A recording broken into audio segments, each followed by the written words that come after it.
It's beginning to look a lot like Christmas everywhere you go. So, have you ever tried to play these Christmas songs that have a more jazzy feel, but you realize that when you play it, not only are the chords tricky, but the way you play it doesn't sound nice at all? Let me show you the reasons why. And let me show you how to get better at it by showing you how to play Micheal Buble's version of It's Beginning to Look a Lot Like Christmas. The reasons why that when you try to play it doesn't sound as good or it's tricky is really because these songs like It's Beginning to Look a Lot Like Christmas, the Christmas song, Santa Baby for example, these are essentially jazz songs, right? Just wrapped up in Christmas sounds.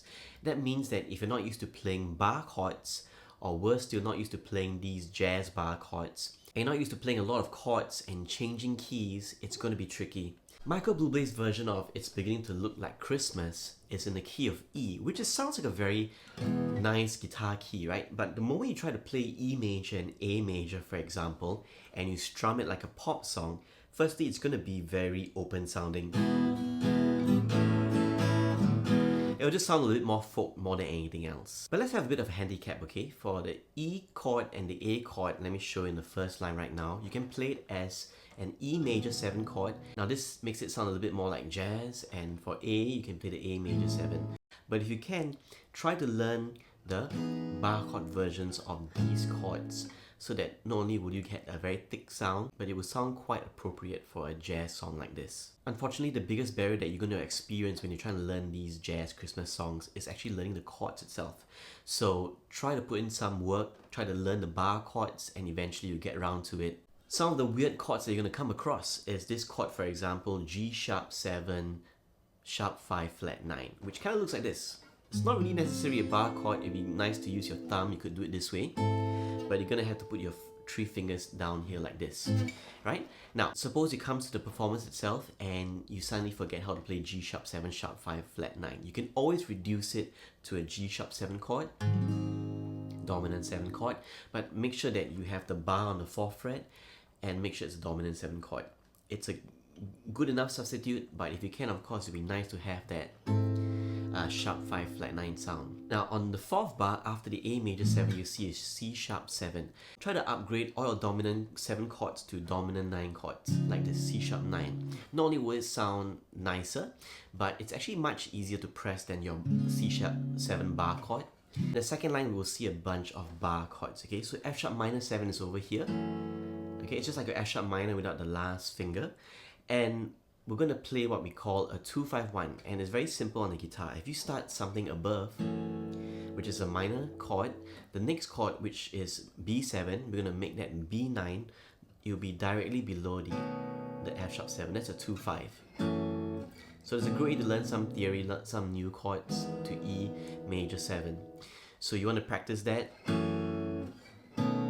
like this. And then it goes to a C sharp minor 7. In this case, I'm doing a very basic version of C sharp minor bar chord without the last finger. In order to play C sharp minor 7, you need to know where C sharp minor bar chord is and then play it there. In the next 2 bars, we're going to have a B major 7 chord. That's a nice major 7 chord to learn, and you can actually use that for E major 7 if you want to play the non-open string version.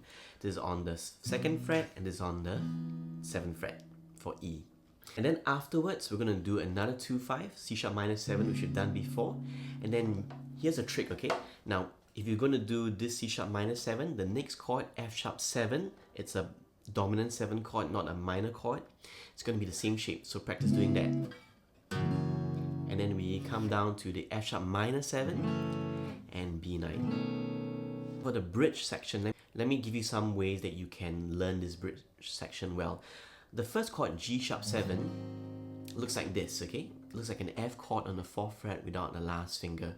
Now to go to the next chord, C sharp minor 7, it's exactly the same shape, but you just move it down 1 string like that. So get used to moving it down 1 string. So this part goes like this. Or if it's a bit too fast of a movement, you can always stay at C sharp minor in the 2nd bar. And then you take the same shape, move up to the F sharp, exactly the same shape, just move up diagonally and they're going to be 4 bars, and then to B9, which you learned before.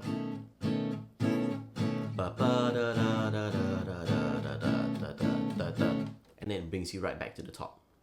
One extra tip I can give you when you're trying to learn these bar chords, try to memorize it. So take one song at a time, memorize where it is. Like get to the point where when you see F sharp minor on the paper, you play F sharp minor and you know it's there. Right? You're not going to count. Try not to go like, oh, F, F sharp. I find that when you count, you're not internalizing the shape and the memory of that chord. So try and memorize it instead of counting. And you have to know what the shape is. You have to distinguish between, oh, this is a minor shape, this is a major shape, this is a minor shape, this is a major shape. Once you can get that sorted out, it becomes much easier to learn these bar chords in this jazz Christmas song. Once you've gotten the hang of the chords, 2 tips I can give you is, one, you can use your thumb to strum the chords so that it has a bit more of that jazz guitar Christmas feel like this.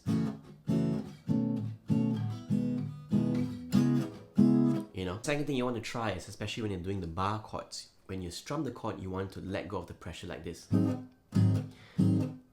Don't let go too early. Hear the sound first, and then let it go. And then you'll be closer to sounding like Micheal Buble's version of It's Beginning to Look a Lot Like Christmas.